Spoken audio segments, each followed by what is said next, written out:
Tales to Terrify. Welcome to Tales to Terrify, part of the District of Wonders network, featuring Starship Sofa, Crime City Central, and Protecting Project Pulp. Everyone has a story in the District of Wonders. Come and find yours. Good evening, children of the night. Come in. Come in and share the warmth. Yes, yes. This is more like it. It's not fully autumnal yet, no frost in the lawns, a few dry leaves, but not enough to hush about your feet as you slog the side streets. But it is better. It's better than the mud time in the mid-'80s, yes?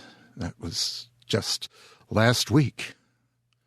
Come in, don't be shy. You've reached the nook, hit the right bell. This is Tales to Terrify. I'm Lawrence Santoro. And have we got an evening for you? That's not a question. It's a statement of sure and certain fact, posed rhetorically. Just because we have an evening for you.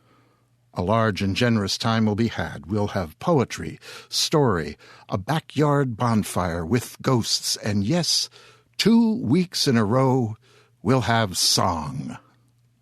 All right? Have you your treats? A mug of mulled cider? Are you settled? Good. Before the fun, before song and story, sometimes it all gets a bit too real, this playing about with gloom, horror, terror. So before we submerge ourselves in the fiction of the week, let me speak briefly of the real. We lost a good man this week, Philip Nutman. Phil was, well, he was a Brit, a writer, a filmmaker. He was a guy who, at 24, was a producer for the BBC and packed it in to become a full-time writer and an expatriate. Fans of Fangoria will certainly remember Phil. I met him only once at a Nikon meeting several years ago.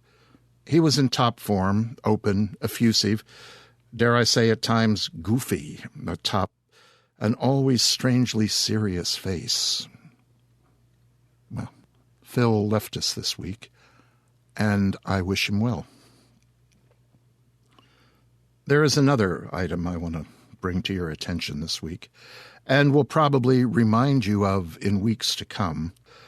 Do you recall several weeks ago, show number 86, I read a story called Sinner, Baker, Fabulous Priest, Red Mask, Black Mask, Gentleman, Beast. That story won the Nebula in the year it came out. The story was by a wonderful writer, Miss Eugie Foster. Word reached me earlier this week that Eugie Foster has a particularly aggressive form of cancer, and while she has insurance, she has lousy insurance. Let's face it, where there's cancer, all insurance is lousy. While the various communities which Eugie's talents served wish her all the best, I hope that we can all come together, here and across the District of Wonders, and kick in a bit of money to help the Fosters through this horrible, awful, no-good time. 2 possibilities present themselves. You can contribute directly by sending a few bucks via PayPal to Eugie, that's EUGIE, at eugiefoster.com. I'll put that on the homepage at talestoterrify.com, and it'll be on our Facebook page as well. Another option, quite simply, buy her books. She's got a lot of material out there, and I'm certain you'll find much in her work to our collective tastes. I am going to point you to the Boing Boing page where I first heard about this wretched thing, and that will also be on the homepage as well as on the Facebook page. So, there it is. Okay? Okay. First up this evening, a poem for the season. Halloween, in case you're listening to an archived recording of this evening somewhere ages and ages hence. The new poem is by Robert Cabeen. I don't know if actually it's a new poem, but it's one that we just got from him. He just a few weeks ago serenaded us with Dr. Vollmer. You remember that? That was read to us by the inimitable Robert Neufeld. Mr. Cabeen's effort tonight will again be bodied forth for us by Mr. Neufeld. Let's go there now, shall we? The piece is called Clowns. I envy those who live a life where nothing strange takes place. The lucky ones, whose days and nights slip by without a trace. At one time I was one of them. I never really knew that horror waits at every turn, and nightmares can come true. By random chance, or dark design, my ordered life was thrown into a state of dread and fear that I had never known. It happened 3 short years ago, October 31st. Of all the nights that I've lived through, that night alone was cursed. I'd finished up a business trip, and I was heading home. I'd finalized a contract with the Houston Astrodome. My company makes souvenirs, T-shirts, pins, and hats. The Astros bought our brand-new line, collector baseball bats. I told my wife that I'd be home in Denver late that night. I sped across the Panhandle. The autumn moon was bright. The interstate was long and flat. The night was warm and dry. The restful rhythm of the road was like a lullaby. I nodded off, then jerked awake. I'd driven much too long. So I pulled off the interstate, where I did not belong. I made a turn, then turned again down dusty, dark dirt roads, saw armadillos, bats, and snakes, heard crickets, owls, and toads. Beside the road, an old hotel, 10 miles from any town, lay rotting in the grim landscape. That's where I saw the clown. I thought I was seeing things. He ran in front of me. I swerved in time to miss the fool, and almost hit a tree. My headlights stopped him in his tracks, just like a startled deer. He stood there with his big shoes on, and evil grease-paint sneer. His eyes were round and red and wild. He pointed to the sky. The clown began to hop around, pretending he could fly. He flapped his big arms up and down, then tapped my window hard. He honked his red nose several times, and handed me his card. His name was Bouncing Benny Brown, from Twin Falls, Idaho. He pointed to the old hotel and said, "Come on, let's go." Reluctantly I let him in and drove across a field. We neared the crumbling edifice. He clapped and laughed and squealed. We pulled up to the hotel door. He thanked me for the ride, then handed me a bright green wig and said, "Come on inside." The reason why I followed him is still unclear to me. I felt a strange euphoria, a dark and haunting glee. A clown on stilts stood by the door. His face was broad and fat. He greeted us, then waved us in, and tipped his doorman's hat. My senses were assaulted by a deafening giddy din, the sickening smell of pungent sweat, and garish painted skin. As I skulked across the lobby, a skull-faced little clown was leering at my normal clothes. He looked me up and down. I quickly put my green wig on and fluffed the nylon hair. I forced a phony, nervous smile, and wished I wasn't there. The hotel had an atmosphere of danger, dread, and doom, and even though I needed rest, I didn't want a room. We pushed our way through crowds of clowns of every shape and size, and though they were all quite unique, they all had crazy eyes. Above the yawning ballroom door I saw a sign that read, "Psycho Killer Cannibal Clowns Convention, straight ahead." I laughed and turned to Benny Brown. The sign seemed like a joke. He looked confused and grinned at me, then licked his lips and spoke. "Just think of us as hunters, friend." His voice gave me a chill. "We never waste a single life. We always eat our kill. We stalk our prey at carnivals, the circus, and the fair. At children's parties, look around, you'll often find us there. If they believe you're one of us, you might leave here alive. You'd better play along, my friend, or you will not survive." He dragged me to the ballroom floor, where psycho-killer clowns assembled by the hundreds from their sleepy little towns. They beamed with ghoulish grease-paint grins as terror tales were told. Their gory stories were insane, malicious, cruel, and cold. A blue-haired, brutish, drunk buffoon was boasting to the crowd that once he ate some high school kids. The clowns all laughed out loud. He passed around some Polaroids. The prints were smeared with blood. One half-devoured victim's corpse was face down in the mud. I feigned that I was interested, as I thumbed through the stack of pictured trophies showing him slash and stab and hack. One grisly photo clearly showed a young girl with a crown. The pretty prom queen's severed head was chopped off by the clown. Then Benny slapped him on the back and gave a knowing nod. He cleared his throat, and then he spoke. His voice was low and odd.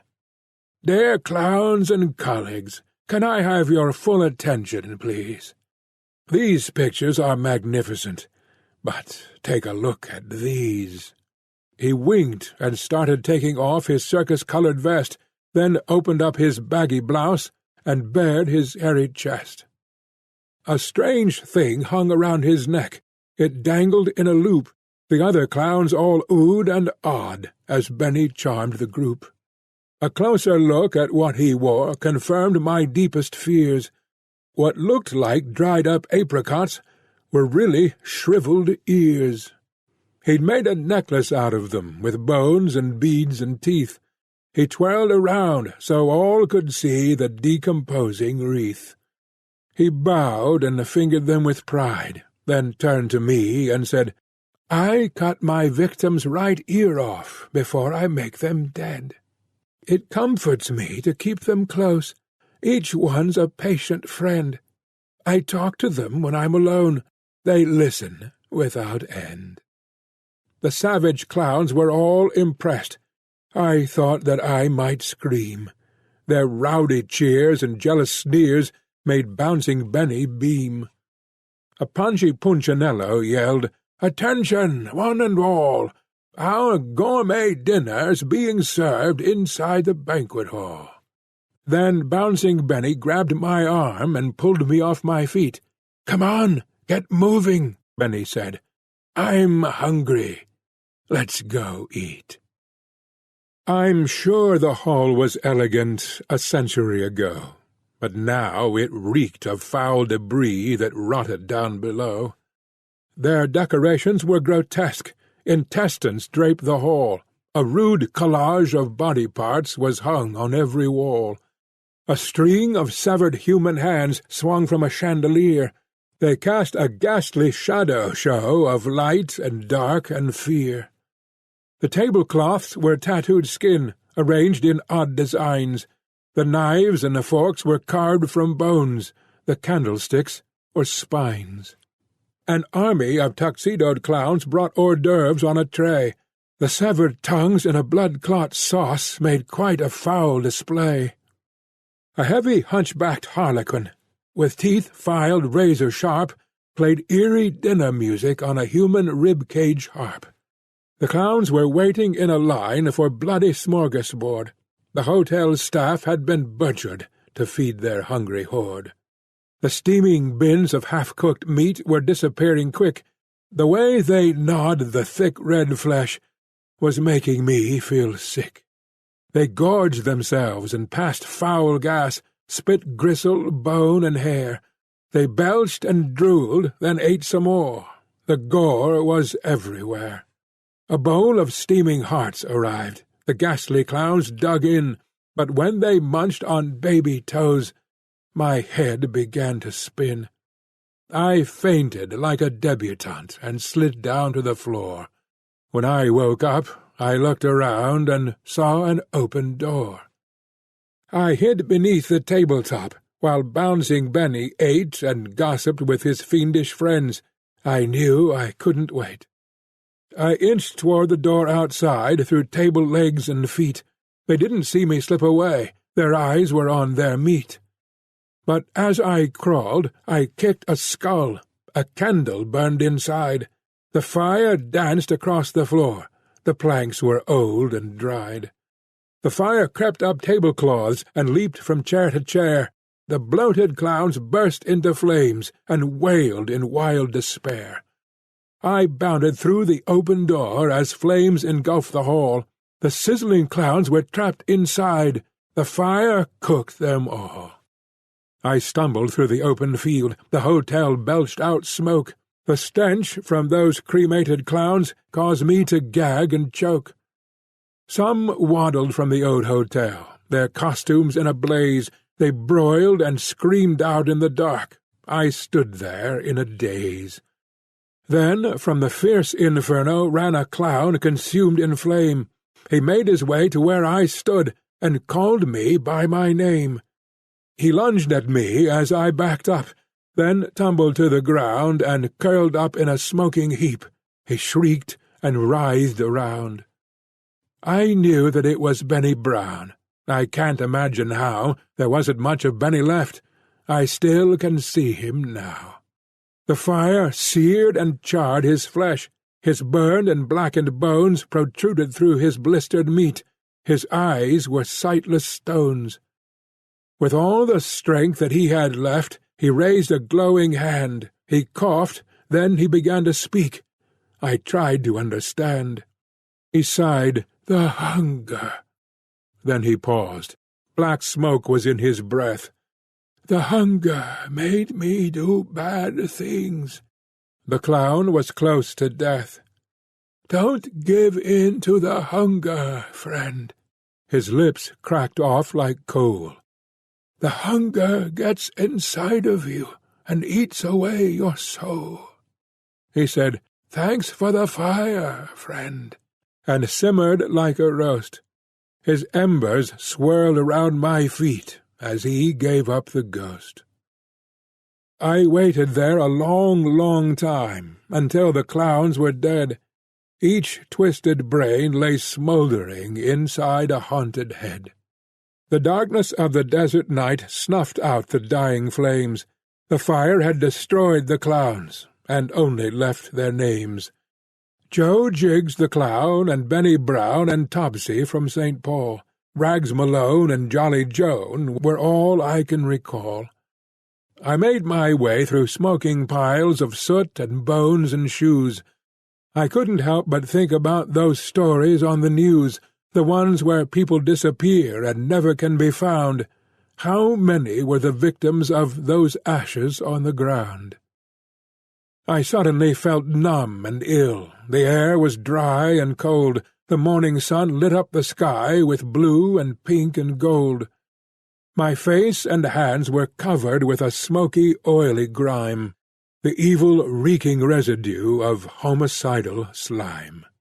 It soaked into my skin and bones, and everything between. I knew that if I washed for days, I never would get clean. I found my car and drove away, but I was not secure. I knew I'd left with memories that I could not endure. Since then there hasn't been a day I've felt completely right. I always think about those clowns and what I saw that night. Sometimes I wake up in the night from dreams about that place, the barren Texas wasteland, and Bunny's burning face. His charred lips whisper obscene things that make me feel afraid, and even after I wake up, my fears refuse to fade. At midnight, every Halloween, and when the moon is big, I go down to the basement and put on my bright green wig. I lock the doors and windows tight while trick-or-treaters play, and crouch behind the furnace till the hunger goes away. Trick or treat!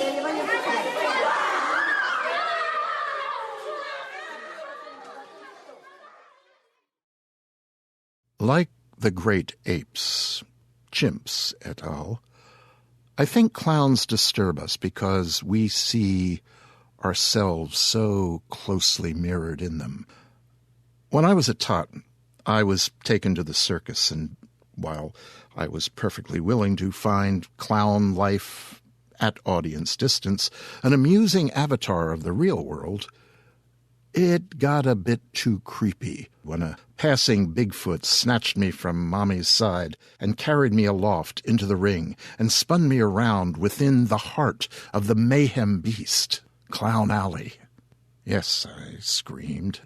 I was returned, and maybe the world for me was never quite the same. I've used that episode in several stories, actually. It didn't foster a fear of clown in me, but every time I see one, there is that thought, there but for the grace of, well, you know. Thank you for clowns, Bob and Bob. Bob Cabeen's principal work is as a screenwriter. He's written for Disney and also wrote the animated feature Heavy Metal 2000 for Columbia TriStar Sony Pictures. Some other film credits include Walking with Buddha and A Monkey's Tale. Bob has a collection of horror tales and poems entitled Tainted Treats, which includes illustrations by Mike Mignola, William Stout, Simon Bisley, Dave Stevens, and Bob Cabeen himself. I'll put Bob's illustration for Clowns on our Facebook page. Bob Neufeld, who read Clowns, is an old hand at this kind of dark dreaming by now.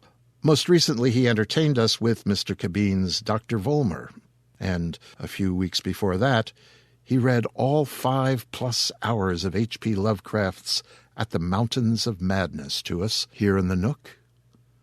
You can hear more from Bob at LibriVox and over in the Crime City Central neighborhood in the District of Wonders.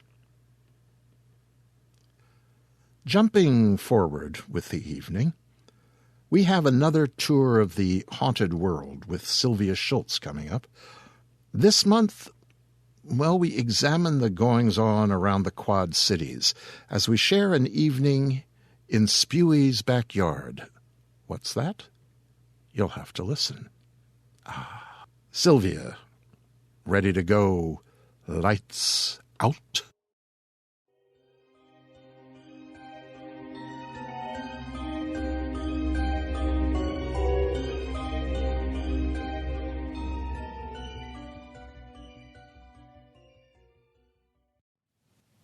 This is Sylvia Shults, your host for Lights Out.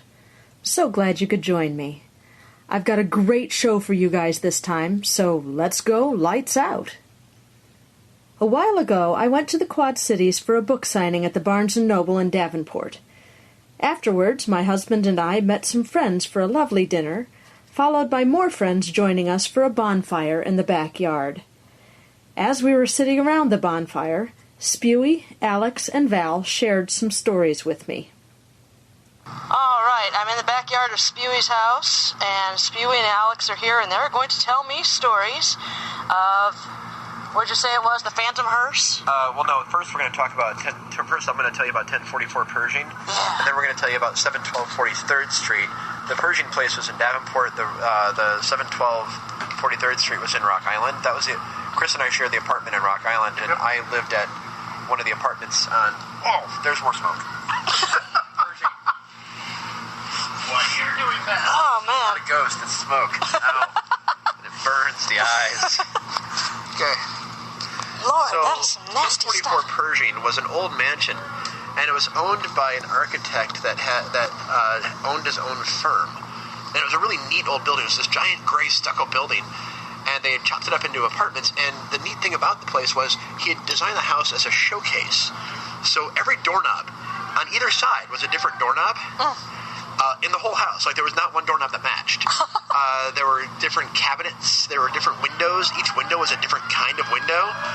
So it was a sample house. Yeah, it was a sample house. He would have parties and invite it and bring investors and people that wanted to buy a house over to his house and say, well, This is our blah blah blah window, our lead glass beveled window with a teardrop and diamond print in it. And if you'd like to know what it looks like at sunrise, well, this is what it looks like at sunrise. Come on over. And so it was a really neat house to live in, but it was also haunted. Really, really, really haunted. And each apartment, we're not sure if each apartment had its own ghost or if it was each floor that had its own ghost. It seemed like because I lived in apartment 4 and my friend Eric lived in apartment 5. And he lived across the hall from me. And we both had the same problem with one ghost that Eric referred to as the gentleman. And the gentleman didn't do anything bad. He would just move things. Like your car keys. It was always men's stuff. He would never touch women's stuff. Because my girlfriend would come over and her stuff never got touched. Huh. But it would, like my car keys, my wallet, my pager at the time, random stuff would just get moved wherever the gentleman thought it should go. Because I have memory problems, so I always put everything in a very specific spot every day, so that way when I leave the house I can do things like drive my car, lock my door, things like that. But the gentleman would always move things, and Eric says he saw him. He says he was a very tall guy in a top hat, but Eric smoked a lot of pot. So that could have been anything. And then the second floor had something not nice in it. It was I knew several people that had lived in the apartment that I moved into eventually. I moved into apartment 7. So there were 9 apartments in the building total. And in apartment 7 was where this big kind of nasty thing lived. Everybody referred to it as the Jabberwocky.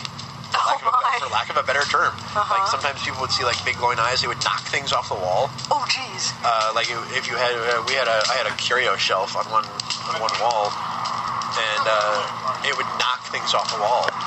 Like they would knock the whole shelf off the wall, or it would just knock individual pieces off the wall. You'd be sitting in your living room and pieces just go zink, toosh, and fall off and break. It was the weirdest thing. At first I'm like, well, that's odd. I wonder who I would share a wall with. And I went to the other side of the wall and I was thinking about it. I'm like, well, that's my foyer. And I'm the only one in the house. Okay.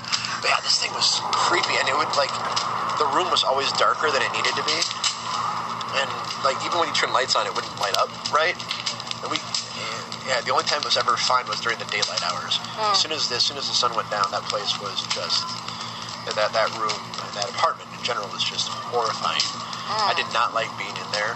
I came home one night and found my room. I had gotten a roommate, and I found him sitting on the couch, shaking, just quivering and freaked out. I was like, what's wrong? I thought he had a bad trip or something, and he was completely sober. Just freaked out. I was like, what the fuck is in your apartment? What is in your apartment?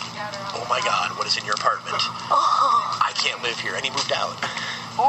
Because it was so bad. And he didn't even believe in ghosts. I told him we had ghosts, and he didn't believe it until he saw that. He's like, and I'm out. No. And off he went. Never saw him again. Jeez. Yeah. And yeah, that was most of the ghosts in 1044 Pershing. Those are the ones that I had experience with anyway. I heard that there were like 3 or 4 more ghosts that lived there, but I never saw them. And we're fairly certain there was some sort of like other thing in the basement. Jeremiah lived in the house in the house with us too. Oh, okay, cool. We're telling ghost stories. Jeremiah was the one that got choked by a ghost. Yeah. Oh. Yeah, it was like handprints and everything. Oh man. Suck. I've got a radio show called Lights Out, and it's all ghost stories and everything. So would you mind? No, go for it. Awesome. Have at it. I'm recording right now, so. I'm not really good at. It's so okay. The reason being because I was the recipient and you sucked. were asleep. And I was asleep. Oh, jeez. No, we were, it always happened when I was asleep. Yeah. Oh, man. Yeah, the house we lived in was really, really haunted, and it had started off with me and Michael and Sandy, and it was weird, because when I first moved in, I felt very comfortable in this place, like immediately comfortable in my room. I was like, I really like this room. All right. And I moved in, and I brought all my clothing in trash bags. And then I realized, oh my crap, I have no hangers. Oh, I love this story. I was part of this story. You were part of that story, because you were hanging out at the house that day. I was helping you move in. Oh, that's right, you were. I remember I came downstairs, and I'm like, hey, Al, did you have any hangers? Because there's none in here. No, you're like, I think I got some hangers down here. And as I walked back up, you open the closet door, which I had opened before because I had thrown a bunch of my clothes in there on the floor. Yeah. There was like 600 hangers, old, heavy-duty wire metal hangers, and I was like, oh, Sandy must have given me some hangers. That's cool. Hey, Sandy, but it was like my whole closet was full of hangers, like wall-to-wall hangers. Yeah. It wasn't, all over the place hangers. It was just a nice solid from one end of the wall to the other end of the wall. I'm like, I don't know what the hell he's bitching about not having any wire hangers. Somebody's been drinking again. I'm not. And Chris was like, Alex, you got plenty of hangers. I'm like, no, I don't. Oh, hey, Sandy, thanks for the hangers. I didn't give you any hangers. Mike, thanks for the hangers. I didn't give you any hangers. Okay. Thank you for the hangers, house. I appreciate the hangers. They're very nice, and they were like the heavy duty, sturdy. Yeah. Like they weren't like the crappy ones you get from the dry cleaners nowadays. They were heavy. They weren't expensive. Like the ones like people early in the SCA used for chainmail. Yeah. Like they were seriously heavy duty hangers. Yeah. Like obviously store bought, but there's a lot of them too. Mm-hmm. And then other things would happen. Like I'd come into the apartment, and that was when I was working a job where I got pretty smelly at work. So I'd come home and take off my work clothes and throw them on the floor, and then throw on whatever I was going to do to hang out and go and do whatever. And I would come back up to my room later, and my shoes would be sitting very tidily by the door with the socks folded up on top of them, and my clothes would be in the hamper. You had the best ghost ever. My ghost was awesome. My room ghost was the best ghost. I loved my ghost. You get into these stories after I get out of these stories because you're the third person to move into the house, which means you're not there yet. I had great experiences in that room. That room loved me, and that ghost loved me. She took care of me, and we think it was the nursemaid. But yeah, it was crazy. And like at night, you'd hear. Hold on, because this is my part of the story. So I move in. Michael moves out. I move in. And my room was obviously the one that had the kid in it. It was the middle bedroom. And you'd sit there at night and you'd hear him, playing like handball up against the wall. Thump, thump, thump, thump, thump. And it'd be like, shut up, I gotta be up. And it'd stop. And it was like, thank you.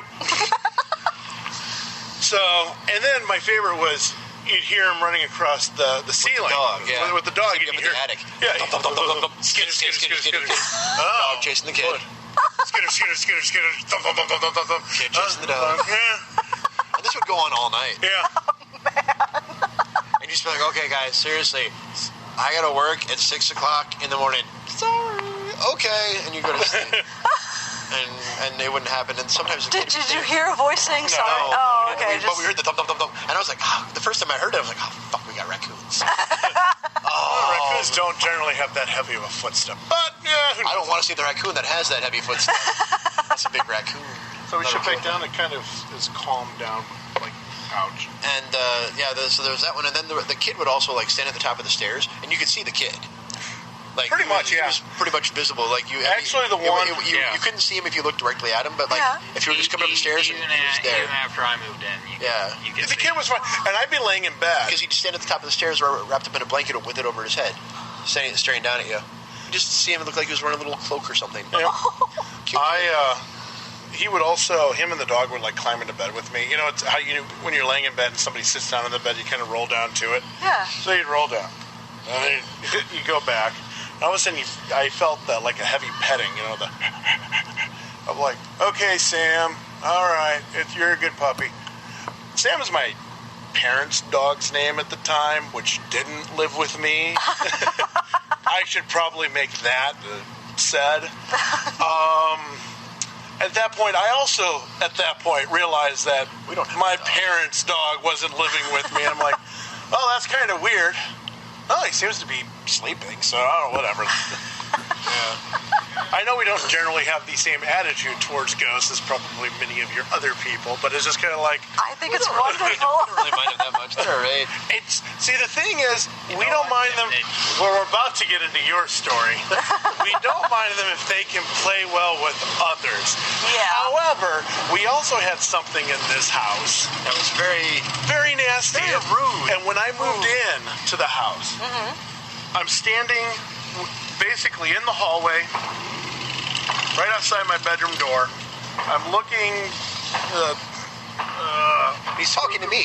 Yeah, I'm talking to you. He's leaning up against the wall to the stairs of the attic. Okay. And I can literally see 1900s. 1905. Basically a big guy, and you can tell it's a brown suit, and it's big, and it's dirty. You know, not cold dirty, but just kind of like dirty. Yeah. And a boulder. And he walks up, and as soon as he gets to the top of the stairs and makes that turn, I look at Al, I'm just like... Stepped into his room and shut the door.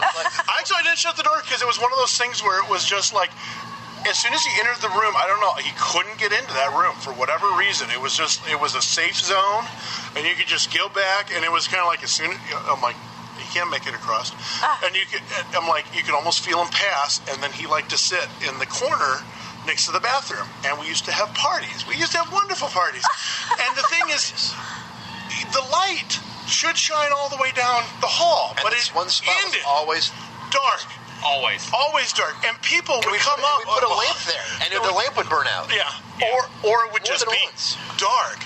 My favorite is people would go, hey, where's your bathroom? It's up the stairs, and it's everything into the hall, and you hear thump, thump, thump, thump, thump, thump, thump, thump, thump, I'll pee outside. That's kind of like, don't blame you. Even if you took a flashlight, and you shined it in the corner, it would dim. Yeah, it wasn't like proper light. He wasn't happy.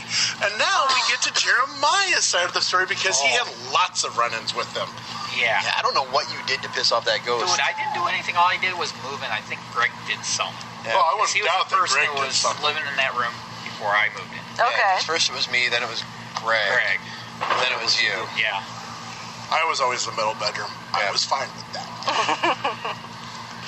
So tell me your stories. I just pretty much moved in. You weren't even there more than a week. It was about a month. Was it? It was about a month. It was shortly after I got all the lights put up. Oh, yeah, your black lights. That's a story. That's not even a ghost story in itself. That's just a horror story in That's itself. the scariest part, really.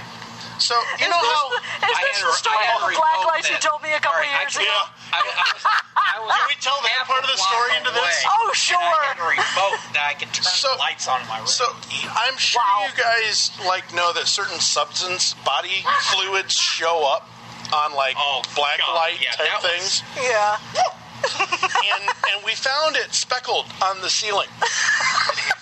And a handprint. And of course, I put my hand up to it because that had been my room originally. I'm like, well, maybe no, that ain't my hand. Superman cum this boy had. I don't know. Everywhere. It was on the walls. And the thing is it's like, well, what about... And I'm like going... No, I knew Greg, and I knew where his bed was, and I'm like going... So icky. Yeah, I never even put my bed right up against there. I had my bed over here, and Al is allergic to fleas. Actually helped me scrub the wall. Here's a very nice friend. He's more than a friend, he's an accomplice. You have to sleep in this room, man. I'm sorry. There's like 4 years of jizz on the walls. Sorry, brother. And the ceiling. That was the part I couldn't get over. Yeah, that was pretty amazing. That's like, really? But Jeremiah had been living in that room for about a month. Okay. And one night we're all asleep, and we hear this, what the hell? And we're both out of bed. And we're like, what the hell? We think that he's having like a seizure. Cause we know Jeremiah. We've known him for a while, but we're like, well, he's never told us he's epileptic or anything like that. We're like, what the hell is going on? So we go trucking down the hall into Jeremiah's room, and he's like, we're like, what the hell? And he had a handprint on his neck. A visible handprint on his freaking neck. It didn't bruise up or anything. But you know how you sit there and... The redness? You in between the fingers? You can see the red marks. Yeah. Wow. That's like... Crazy. Because he was a creepy, bad old man that used to live in the corner. We knew he was a bad, icky man. So that ended, because it did happen a couple more times. We had some friends that, basically claimed that they could talk to the spirit world. And we were like, okay, Deb, go on up, see what you can do. And we're talking with her husband, and she's doing whatever she's doing and stuff like that. They stay here, but they got to play nice. Yeah, and he's not playing nice, and somebody needs to talk to him. And I guess as she was talking to him, he started to strangle her. And she goes, if you're close enough to strangle me, you're close enough to grab. And the next thing we know, she's kicking the door. She's going, open the door, open the door. And I'll tell you this much. It was like static electricity. As soon as she took a step onto that front porch, every hair all over the place. And she walked across the street to where the church was. And she went into the corner. And she goes, she just put, did a light tap onto the corner of the church. It literally sounded like a whip crack across the street. Yeah. Then she comes back across and goes, they're the goddamn church. They're paid to deal with this shit. He's their problem now. Wow. All right, then. Now, the most entertaining one, though. Are you talking about the attic one now? No, I'm talking about the street. No. The porch one. The porch had to be my favorite one. All of a sudden, we're sitting there on the couch and we hear pound, pound, pound. Hey, let us in. We forgot our key. That was New Year's Eve because Omar was staying with us. Yes. And we hear pound. Kastansky's brother. Yeah. Oh, okay. Yeah. Komar and Giselle. Okay. Way back when. Yeah. Now Komar and son. And so we look out the window. Yard's on fire. You want to go stamp that out? You got boots on. Yeah. You don't got holes in your shoes. And so, we're looking. They'll take care of that for us. We're looking out the window and there's nothing there. And so we go back to watching the movie. Oh, there wasn't anybody there saying, nobody let us in. We forgot our keys. Yeah, wow. So it happens again. And we go around to the door because we're like, well, are we missing something? And did Al knock on the door and then pass out in the bushes? Well, he's sitting next to me on the couch, so I'm pretty sure it's not Al because he's sitting next to me. I was trying to kill myself with liquor that time. So my favorite, me and Al are walking away from the door, it happens again. Al turns around and goes, "We're full. Go away." And he looks at me and goes, "If they can't get in, we're not letting them in." Yeah. There you go. I think that's very sound. That's very reasonable. Good logic. My mother would be proud. And and funny the thing is, we never heard it again. So it was kind of like, obviously they went, that is rather logical. We should go find somewhere else. Now, our favorite story of the house involved me and Al. I get home one night. I don't remember, was it one of the nights I was skipping work, or was that the night the building caught on fire at where I worked? The building caught on fire. And exploded around me. Because he came home and I was like, what the fuck are you doing home? He goes, you get fired? I'm like, building exploded. I'll get you a drink. We're having scotch tonight, then, are we? Sounds good. It's like 3 o'clock in the morning. It's November. It's a lovely night. Kind of like tonight, but a little bit cooler. So we went out, and I was a heavy smoker at the time. And I'm talking to him. My back is facing away from the hill, where the street that's going up onto the incline. And so I'm talking to Al, and as I'm talking with Al, I notice that Al's eyes are getting a little bit bigger, and he's concentrating on looking at something, and I'm like, whatever. And then he just kind of stops and is really looking at something. I'm like, well, I don't want to be hit by a car, so I'll turn around. And what he sees is this kind of, was it palish blue, haze, greenish type of aquamarine? Blue, hazy coming down the hill. And it was this horse-drawn carriage, which we found out later. On the horses and we found it was living like 2 blocks down the opposite way was an old funeral home. Oh, that's around the turn of the century. The best part was that as it came down the street, not only did we see it, the street changed to what it was 100 years ago. Like underneath it was like cobblestone, the old brick. Houses that weren't there were there. Houses that were there were different. And it passed. And I looked at Alan and I went, time for bed. And he went, time for bed. And I was just glad that somebody else had seen it that night because I had seen it before. And I just, because I smoked outside because I didn't smoke in the apartment. And it was one of those things where I was like, huh, well, that's a hell of a thing. Oh, that was. You guys weren't the only ones to see it. I saw it. Yeah. Because one of those parties we had late night, and I was still up. For some reason, I could stay up sometimes. So there was about 2 other people. We were all sitting out on the porch, and we were sitting there talking. They're like, "By the way, did we just see a horse carriage day. Time for bed. Couldn't see the horse carriage. And it sure wasn't going green. I'm glad you didn't see it either. Yep, and it's about, between, 2 and 4 in the morning? Huh? Yeah. Happens. Good. I'm not crazy. I'm going to go back. All right, get some Fruit Loops. Here's the thing is that if you actually look up ghosts stories or stuff in Rock Island, that's actually in a book. Yeah. The carriage is in a book. So. I didn't know that. Same found that. Hey, look, it's the street you lived on. Yeah, I was witness of that. Damn thing all the time. It was primarily in November, though. Because usually, I would come out every night and smoke, and I was an insomniac. So, and I worked second shift, so I'd come out and be like, fucking carriage. It's time to go to bed. You only ever saw it go one way, though. Yeah, it only came down the street. Yeah, but it went always going back to the funeral home. So I don't know what happened. Yeah, you never actually saw it going the other way. It always came from the park side down top the hill down. Yeah, top of the hill. Actually, that'd be an interesting thing to find out, because I know you do all the research after you hear all the fantastic stories. Back then. I don't know. Well, no, I'm wondering if something happened at the gravesite. Or coming back from the gravesite, because it always was going, and it was always towards the river. It was always late fall, but it wasn't October. Yeah. Actually, it might have happened a couple times in October, but never around Halloween. It was kind of like it happened in the warm weather too. Did it? Yeah. Because you just feel like, oh. Now, did you talk about the one that was up in the attic? Which one? We haven't talked about the attic yet. Oh, God, it was great, because Alex was the kid in the dog. No.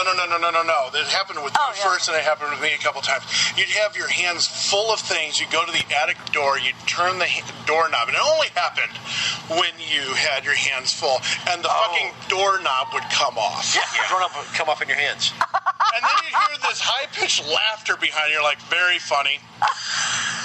Leave it alone, you little shit. But it wasn't the kid. You knew it was something else. It didn't. Oh, yeah, it was definitely something else, because it happened to me, too. We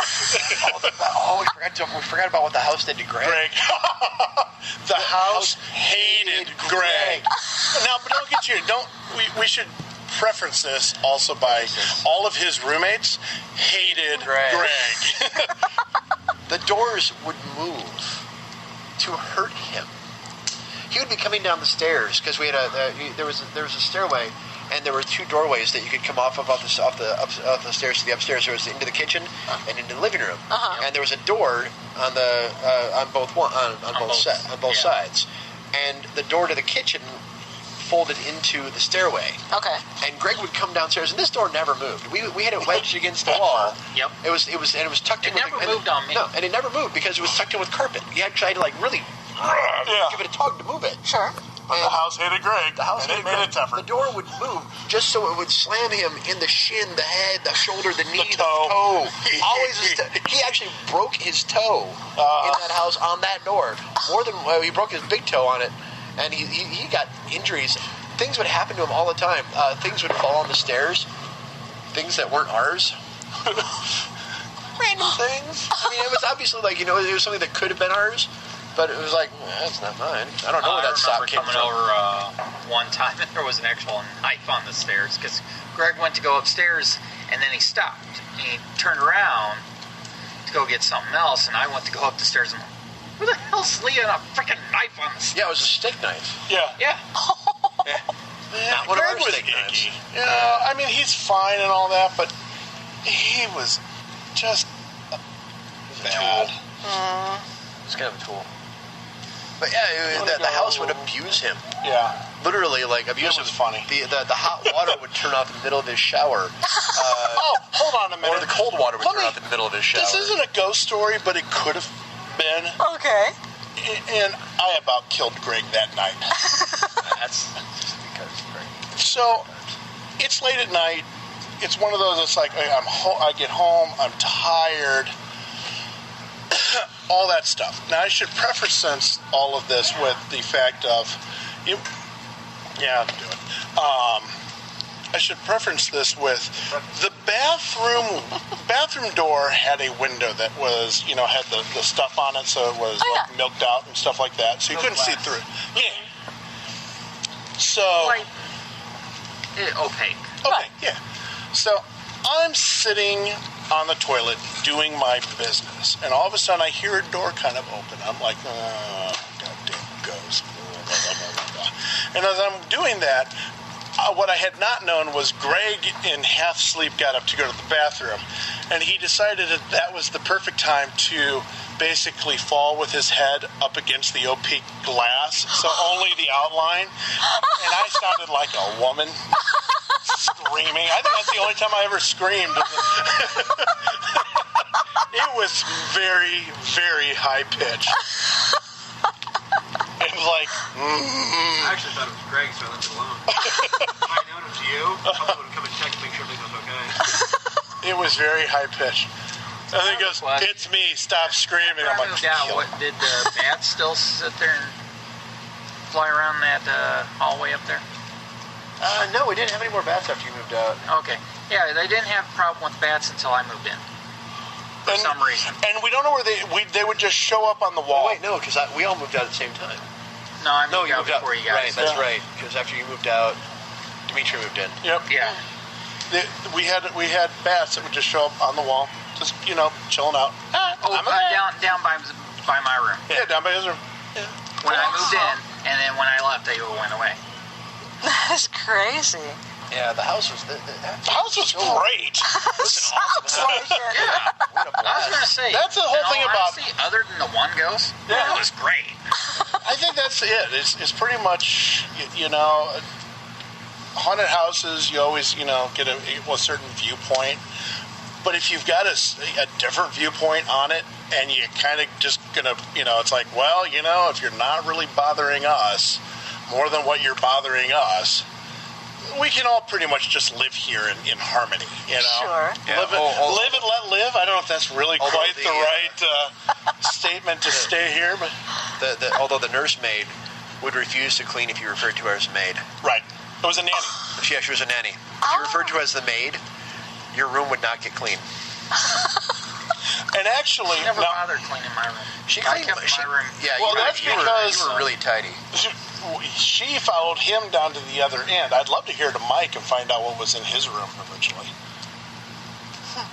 I don't think Mike ever had any problems with ghosts in the house. Probably not. But it's Mike, and he's creepy. And ghosts don't tend to bug him because they go, "Oh, we're sorry." Oh, we didn't realize that was you. Have a nice day. I'm very sorry, Mr. Cushing. Yeah, it was a crazy house to live in, but it was fun. I mean, once we got rid of that one just jerk, jackass. Yeah, you said everything was better after that. Yeah, actually, it really was. I hope you've enjoyed sitting in Spewy's backyard, listening to stories around a bonfire. For more true ghost stories, check out Fractured Spirits, Hauntings at the Peoria State Hospital, or the newest release from David M. Youngquist, Southern Fried Ghosts and Their Midwest Cousins. This new collection from Dark Continents Publishing contains loads of spooky tales, including the very first ghost story ever told about the Alamo, just 3 days after the battle. Visit Amazon.com for more information on these and other fine books. Dark Continents. We're on your bookshelf and under your bed. Join me next time for a very special Halloween edition of the show. You're going to want a flashlight to hold under your chins for this next show, folks, because it is guaranteed to give you the creeps. I can't wait to bring you the next show and to take you lights out.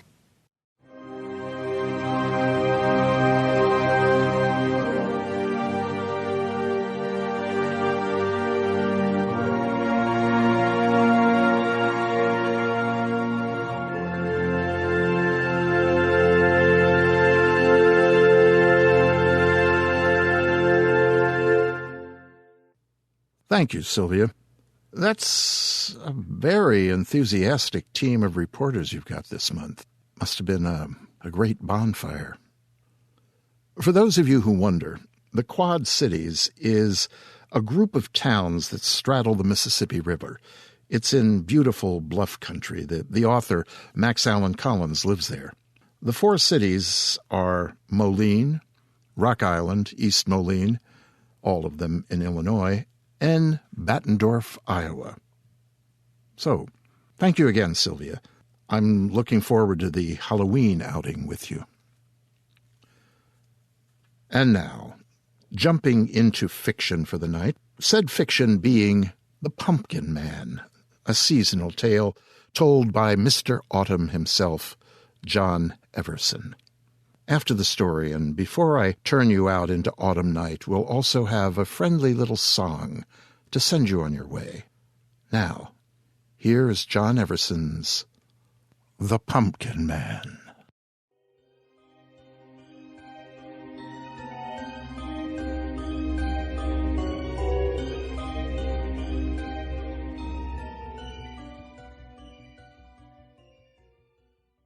When the lively summer breeze turns deathly chill and the lush emerald leaves of August crumble with autumn age, the Pumpkin Man comes to town.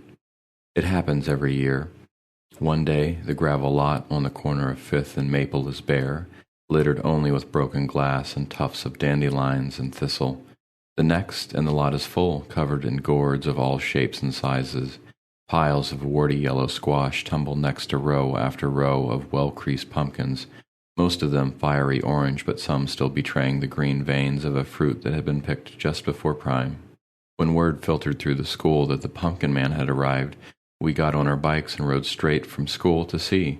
We went there every day for a month until one day, right after Halloween, we'd turn our bikes around that corner and find the lot was vacant again, littered only with the husks and leavings of gourds gone by.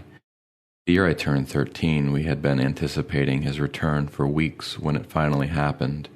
On the very first day of school, Steve Traskell had said, "The Pumpkin Man will be here soon." One day, early in October, the day finally came. The word whispered its way across the school like fire in a field of browning wheat. I heard it first from Dave in English class and then from Belle in history. By lunch I'd heard it a dozen times. "He's here, the Pumpkin Man is back." The school day took a month to pass. I watched the minute hand on the homeroom clock move from notch to notch, each minute taking an hour to tick by.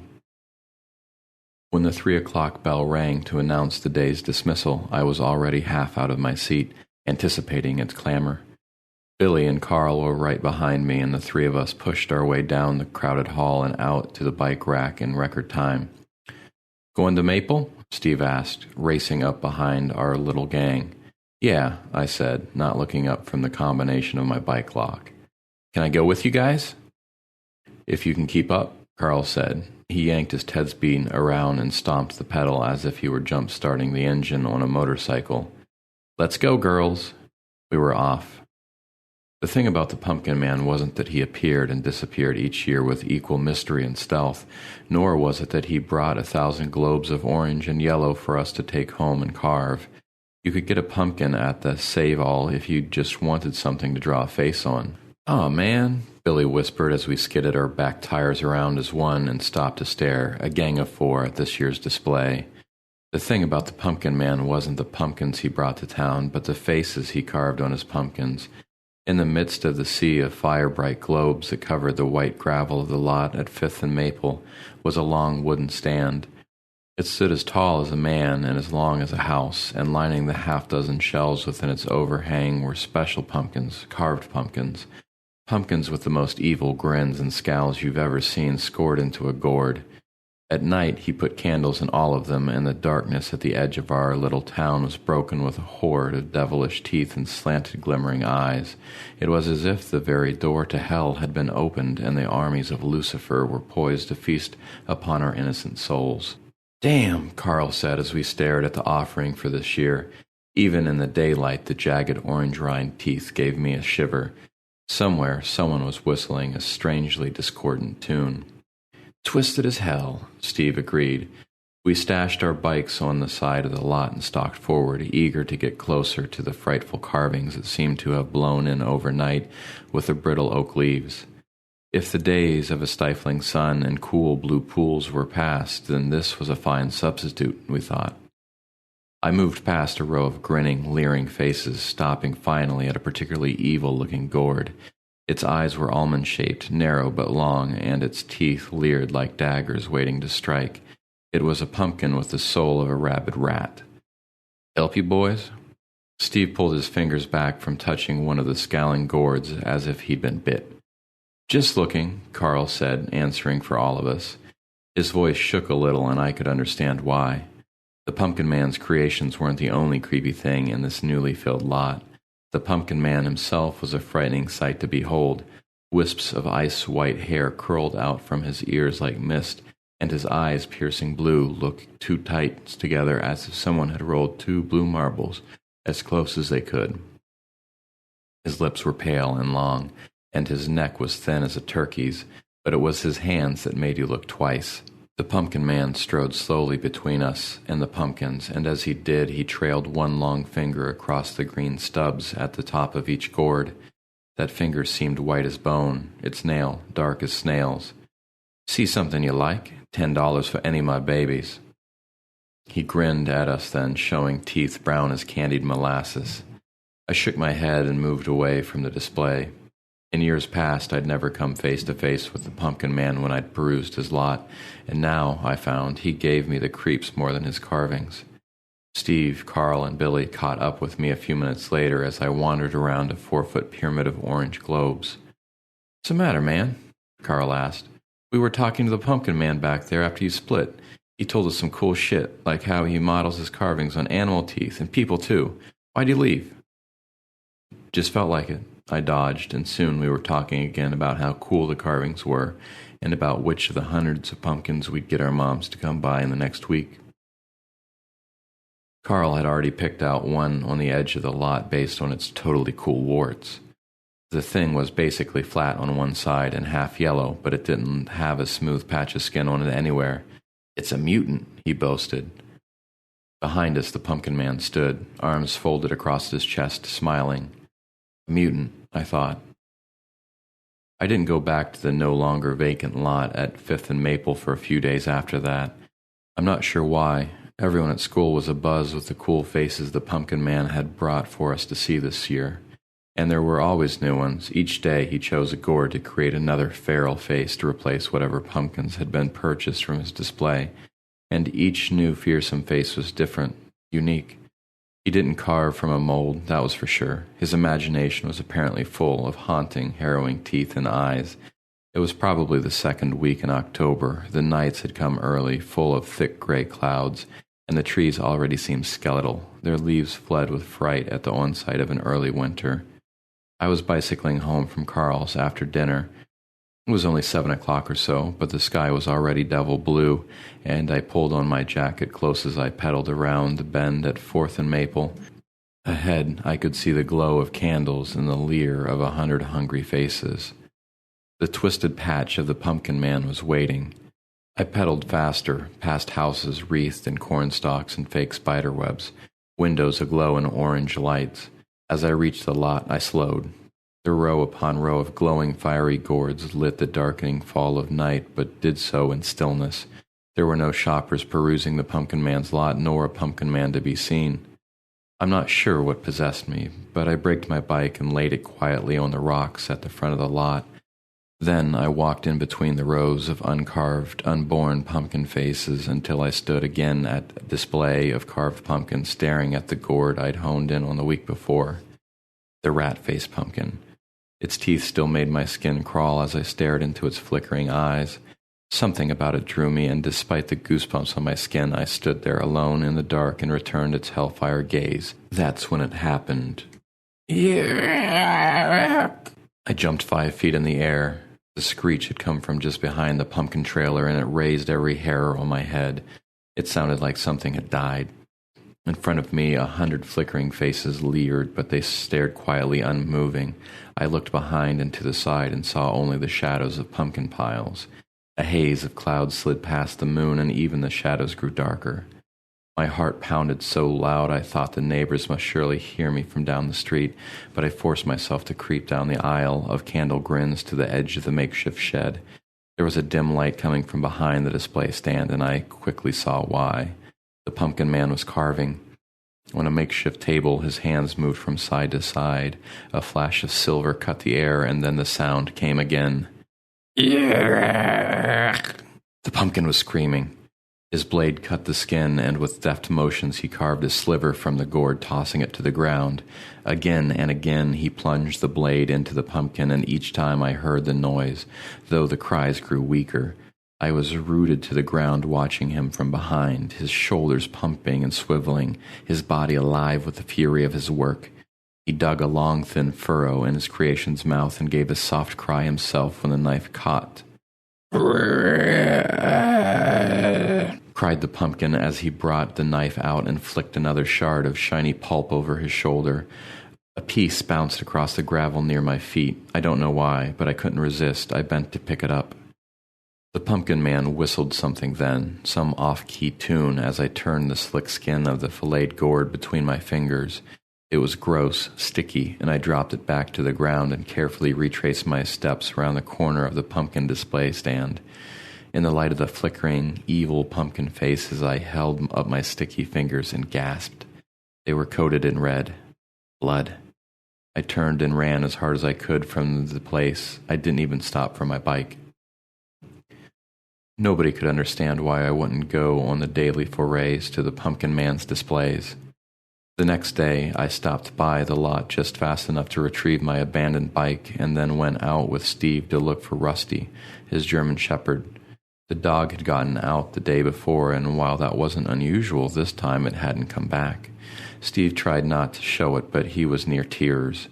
We combed the woods on the west side of our subdivision for hours, going up one dirt trail and coming down the next, yelling, "Rusty? Here, boy!" Looking for the dog kept my mind off the pumpkin display, but only for a while. The talk of the pumpkin man was ever present at school.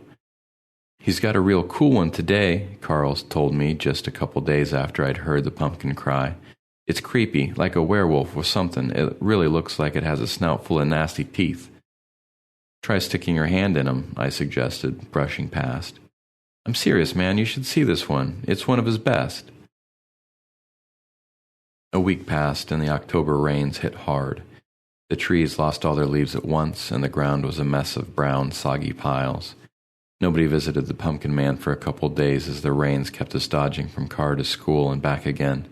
When it all passed and the days grew dry, the winds picked up and the days grew ever darker. Winter was just around the corner, and we pulled out our heaviest, ugliest coats to hide from the chill. My bike hadn't been out of the garage in almost 2 weeks. "Let's see what the pumpkin man has been up to," Billy said one day after class. It was just before Halloween, and everyone eagerly assented, except for Steve and me. Steve's dog had never turned up, and he hadn't talked much once it became clear that Rusty wasn't coming back, and I hadn't been to the corner of 5th and Maple since the day after I'd held the shard of a bleeding pumpkin in my hand. But it was a rare sunny day, and Billy and Carl and Dan were almost running for the bike rack. Steve and I followed, but didn't say much. We pedaled past the towering piles of soggy leaves, and the wind shifted, blowing a crisp reminder of early winter across our necks. I shivered and pumped my feet harder to keep up. "Good to see you, boys," the pumpkin man said in a voice sharp as cat claws as we walked up to the display of carved gourds. "Which of my little beauties would you like to take home today?" Despite the light of the waning afternoon sun, I thought the pumpkin seemed unusually grim. There was a darkness behind all of those razor-shorn eyes, and a hunger in their ragged, sharp-edged teeth. Their hollowness called out to be filled, called out for blood. A chill shivered my spine at the thought. "Got any vampire pumpkins?" Carl said, and the man laughed. "Can't say that I've killed me any of those." "Have you tried to carve a Freddy Krueger pumpkin?" Billy ventured. The pumpkin man shook his head, and clouds of wispy hair flicked at his temples. "I only carve from real life," he said. "See this one?" He pointed at a rat-faced pumpkin much like the one I'd noticed almost 3 weeks before. This one was a recent creation, but still aging fast. Its teeth curved inward, and a faint scum of mold covered the dark spots on the surface of its skin. Soon it would cave in on itself and decay. "I used a squirrel for this one," he said. "Note the teeth?" We nodded at his ingenuity and stepped away. Maybe we all felt a little creeped out by a man who dedicated his life to carving pumpkins. and then Steve stopped at one of the newer creations, the one that, despite its round-veined surface, seemed to have long canine teeth and a snout. "It's just like Rusty," he breathed. I saw the wetness in his gaze and punched him in the shoulder. "It's a pumpkin." "I used a dog for that one," the pumpkin man called. Steve choked and balled his fists. "Come on," I said, and pushed him to leave. The others followed. Behind us, I heard the pumpkin man start to whistle. "I don't know what he does," I told Steve later as we sat by the tree in his front yard. My butt was cold and damp from the leaves, but we didn't retreat to the warmth of his house. We had secrets to share. "I was there looking at the pumpkins," I said. "It was the day Rusty disappeared. I heard a screech like something was dying. When I went to look, I saw him carving a pumpkin, and when I picked up what he threw away from it, my hand was covered in blood. Something not right about the pumpkin man." "Let's check it out," Steve said. What do you mean?" "Tonight, let's see how he does it." His eyes glimmered with unshed tears, and he turned away.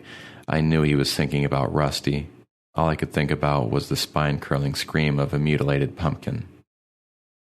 We left our bikes at the Thompsons, 2 houses away from the vacant lot, which was now filled with pumpkins. It was dark, after 8 p.m., and the moon was nowhere to be found. I shivered beneath the heavy down of my olive-green coat. I'm not even sure if it was because of the cold. We threaded our way between the piles of warded squash and miniature gourds and beach ball-sized carving pumpkins. We stepped carefully, not wanting the crunch of gravel to give us away. In moments we were face to face with the blazing wall of flaming, smoking faces. The rat-faced pumpkin seemed even more shriveled than this afternoon, the curl of its teeth leaving it looking gummy, geriatric. The snarling dog-faced gourd caught Steve's eye again, and I had to pull him away. "Come on," I said. "He'll be back here." We stepped around the back of the pumpkin shed the same way I had 2 weeks before, but this time the pumpkin man was nowhere to be seen. The carving table was there, unused in the midst of the empty clearing. "Maybe he's back here," Steve whispered, pointing to a small pickup truck trailer. You couldn't see the pickup from the street with all the pumpkins in the display shed, but now it was obvious how the pumpkin man got around. He could pack everything into the truck and then sleep in it as well. Steve stole around the side of the truck and disappeared into the shadows. I waited for him to round the other side of the rusting hulk of a vehicle, but he didn't reappear. The night only grew more still, then something snapped. I froze. From nearby I heard a now familiar whistle. This time I recognized the tune. It was "Nowhere Man" by the Beatles. I retreated from the pickup until the rear wall of the display stand was at my back. That's when I saw him. The pumpkin man sauntered around the side of the truck where I had been expecting to see Steve. Something was clutched in his arms. It was covered in a brown blanket or a tarp. He kept whistling, seemingly calm, but whatever he had trapped was wrestling and kicking like hell. He dragged the covered form over to the table, sat down, and with one hand scooped up a pumpkin and set it on the table. With the other, he forced the form and the blanket down on the table next to the gourd. I'm not clear exactly what happened then. It was dark, and the pumpkin man's back was to me, and I was scared.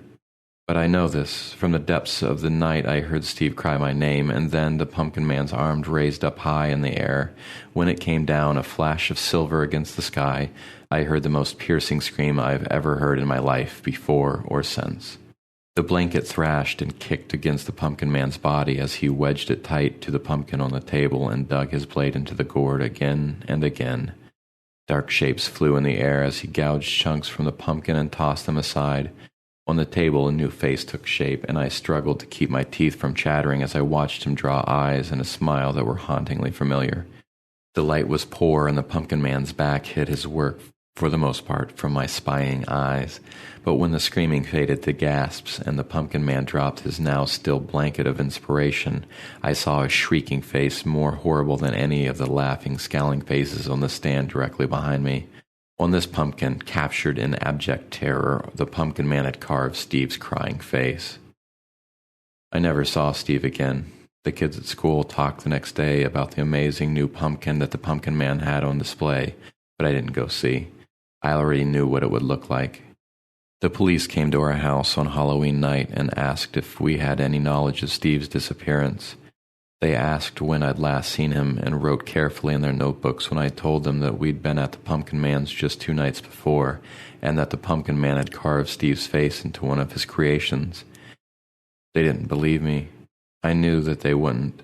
Even my parents shook their heads. That's why I didn't even bother to go to my dresser where the shriveling shard of a pumpkin triangle rested, hidden away in my top drawer.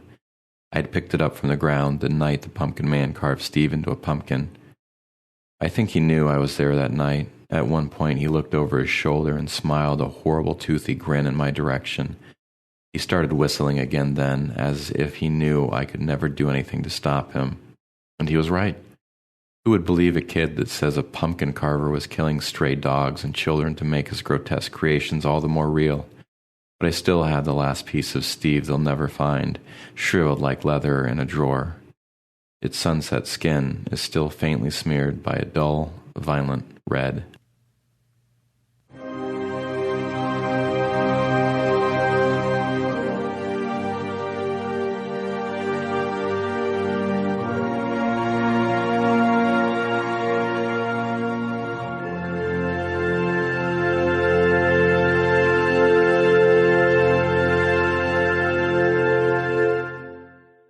Thanks, John. As I said after we heard the last tale John Everson shared with us, shake it off, children, shake it off.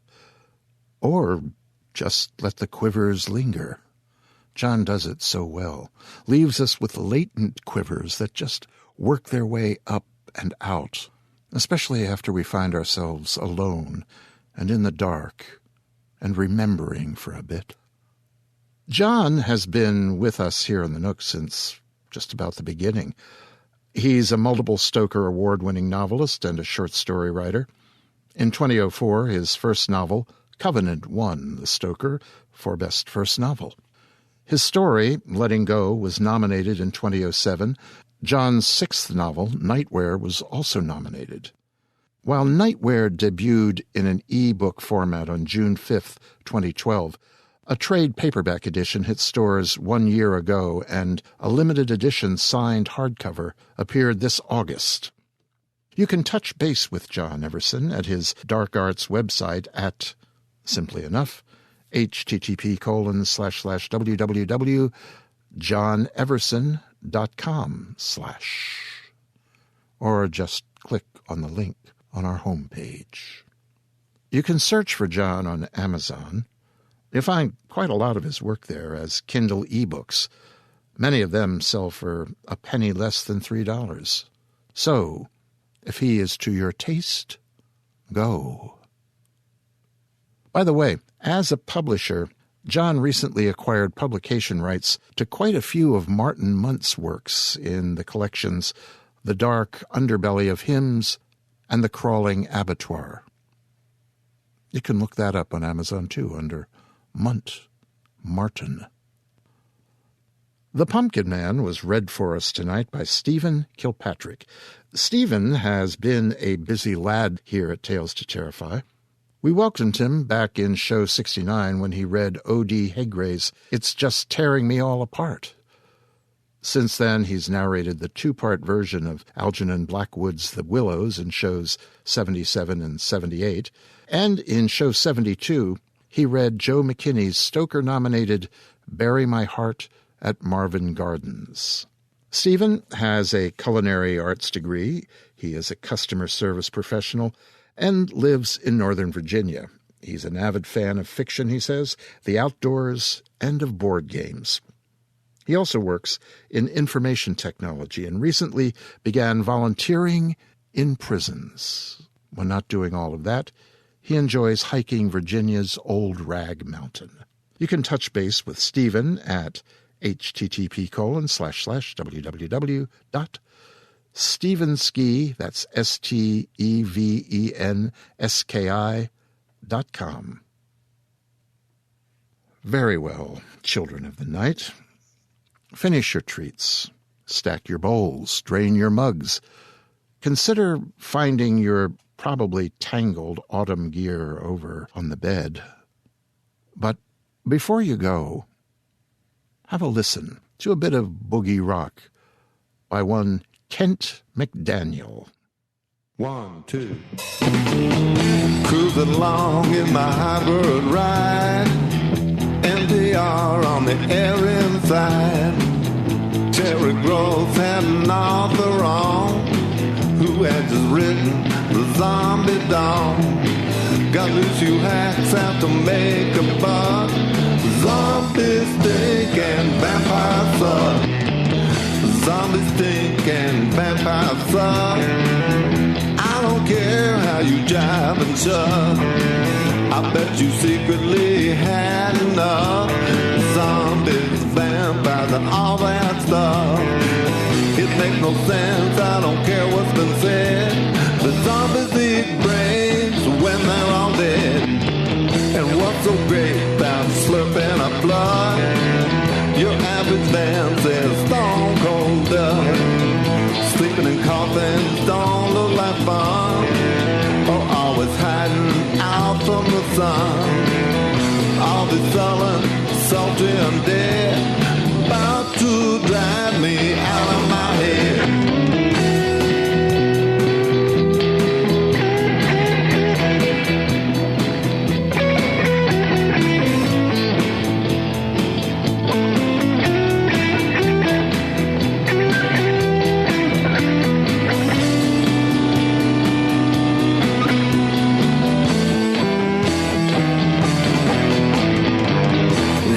Shuffling on down the street, a lame and tired, and let me repeat, this world needs another vampire tale, like we need more junk in the mail. If you're looking for a fan, you're flat out of luck, 'cause zombies stink and vampires suck. Zombies stink, vampires suck.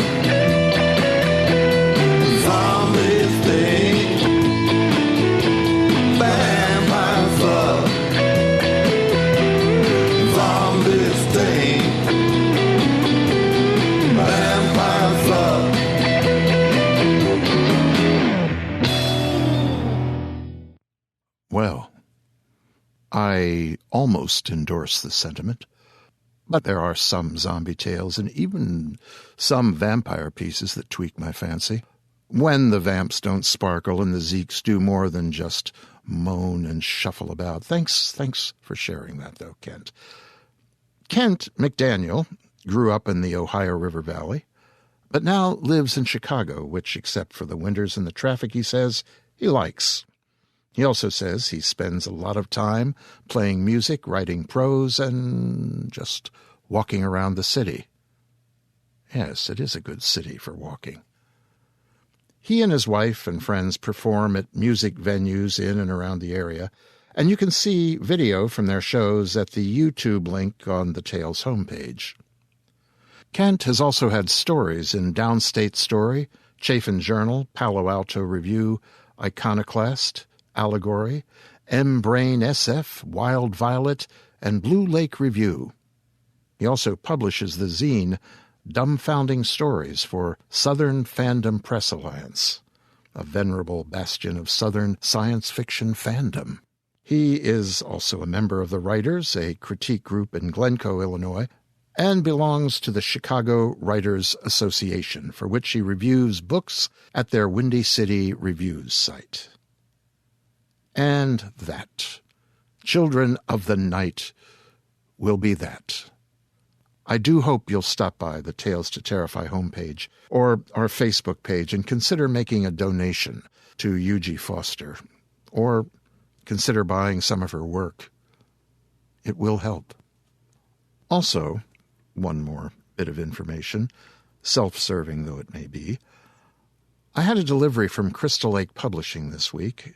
It's my contributor's copy of Fear the Reaper, and it is a beauty of a book. I've mentioned it. You've seen the table of contents. I've posted the cover art. And on Friday, October 25, Crystal Lake will have an online launch party for Fear the Reaper on Facebook. This is a big book, 21 authors, 402 pages, and it is 1 cent less than $15 US, at least here in the States. It's $4.99 on Kindle. I just thought I'd mention it. It does look like a great book, and we'll probably read a story or two from it here in the Nook. Anyway, be off with you now. It's quiet out there. The bonfires have died. The vampires and zombies you might imagine stalking your path home are just shadows and echoes. Enjoy the crispness of the evening, the dingle starry night above the lake. Yes, there are windows, porches, lawns, from which pumpkins grin and flicker, but they're just dead vegetables. And the spooks, just empty sheets.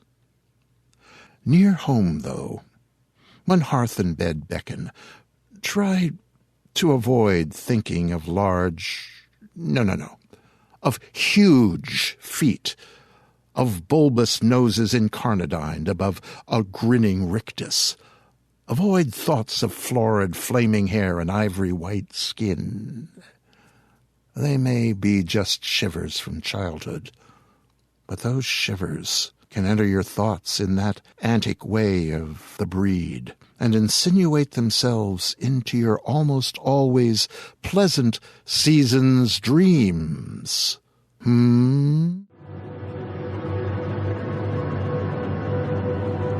This presentation has been brought to you by the District of Wonders Network, dedicated to podcasting the finest genre fiction. You can learn more about the District of Wonders and their many literary productions at their website, www.districtofwonders.com. Thank you for listening.